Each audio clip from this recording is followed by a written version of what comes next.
Тихомир, харесваш ли Виктория? Да. Като жена. Тоест жена до теб. Тогава не. Че я гледам ставам стерилен. И с този ръждясалия зъб. Говорим за леден мигаж, дето се дава на късо. И с тялната походка на обрат. Аз и друг път съм ти казал, че по принцип имам някакви симпатии към теб. Стига, бе!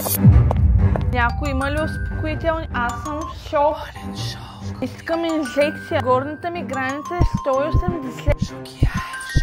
Ти знаеш ли, че Тихомир те харесва? Ами той ми каза, аз как да знам? Да не съм мак. Папазов. Приемеш ли тази роза от мен? Ще кажа само едно. Гледам сериала Приятели с много приятели, които имат приятелки. Но те не са ми приятели. Затова ще приема тази роза от приятел.